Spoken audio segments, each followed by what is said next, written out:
നാലാമത് കേരള നിയമസഭാ അന്താരാഷ്ട്ര പുസ്തകോത്സവത്തിന് തുടക്കമായി. നിയമസഭാ സമുച്ചയത്തിലെ ആർ ശങ്കരനാരായണൻ തമ്പി ഹാളിൽ നടന്ന ചടങ്ങിൽ മുഖ്യമന്ത്രി പിണറായി വിജയൻ പുസ്തകോത്സവം ഉദ്ഘാടനം ചെയ്തു. സ്പീക്കർ എൻ ഷംസീർ അധ്യക്ഷത വഹിച്ച ചടങ്ങിൽ 2025 അന്താരാഷ്ട്ര ബുക്കർ പുരസ്കാര ജേതാവ് ബാനു മുഷ്താഖ് മുഖ്യാതിഥിയായി.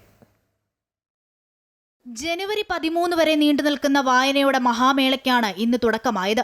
നിയമസഭാ സമുച്ചയത്തിലെ ആർ ശങ്കരനാരായണൻ തമ്പി ഹാളിൽ നടന്ന ചടങ്ങിൽ മുഖ്യമന്ത്രി പിണറായി വിജയൻ നാലാമത് കേരള നിയമസഭാ അന്താരാഷ്ട്ര പുസ്തകമേളയുടെ ഉദ്ഘാടനം നിർവഹിച്ചു.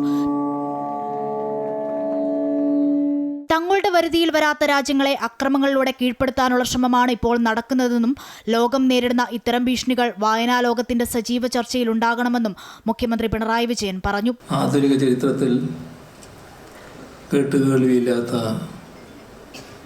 ധിക്കാരവും ധാർഷ്ട്യവുമാണ് അമേരിക്കൻ സാമ്രാജ്യത്വം ലോകത്തെയാകെ വെല്ലുവിളിക്കും വിധത്തിൽ പ്രകടിപ്പിച്ചത്. ഇതൊരു വല്ലാത്ത കാലമാണെന്നും ചിന്തിക്കാൻ പോലും സ്വാതന്ത്ര്യമില്ലെന്നും പ്രതിപക്ഷ നേതാവ് വി.ഡി. സതീശനും പറഞ്ഞു.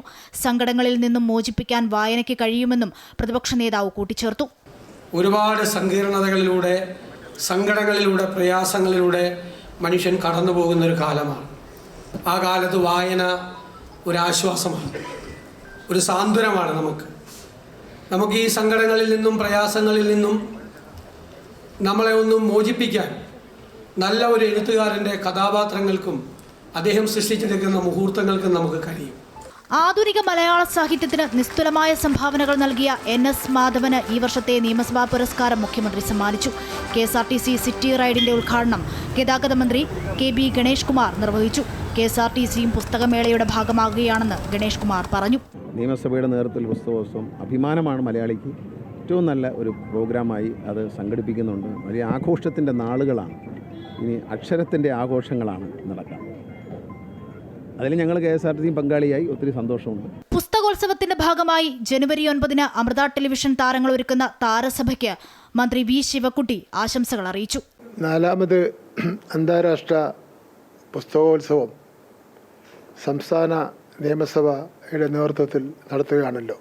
7-ാം തീയതി മുതൽ 14-ാം തീയതി വരെയാണ് പുസ്തകോത്സവം സംഘടിപ്പിക്കപ്പെട്ടിട്ടുള്ളത്. ആ പുസ്തകോത്സവത്തിൻ്റെ ഭാഗമായി അമൃത ടെലിവിഷൻ വിവിധ കലാപരിപാടികൾ പ്രശസ്ത സാഹിത്യ കലാരംഗത്തെ പ്രമുഖരെ ഉൾപ്പെടുത്തിക്കൊണ്ട് നടത്തുവാനും തീരുമാനിച്ചിട്ടുണ്ട്. അമൃതയുടെ ഈ കലാസന്ധ്യയ്ക്കും അതുപോലെ സംസ്ഥാന നിയമസഭയുടെ നേതൃത്വത്തിൽ നടത്തുന്ന പുസ്തകോത്സവത്തിനും എൻ്റെ എല്ലാവിധ ആശംസകളും നേരുന്നു. വരും ദിവസങ്ങളിൽ തെയ്യം, കളരിപ്പയറ്റ്, സംഗീതസന്ധ്യ ഉൾപ്പെടെയുള്ള കലാപരിപാടികളും പുസ്തക പ്രകാശനങ്ങളും പുസ്തകോത്സവത്തിന് മിഴിവേകും. അമൃത ന്യൂസ്, തിരുവനന്തപുരം.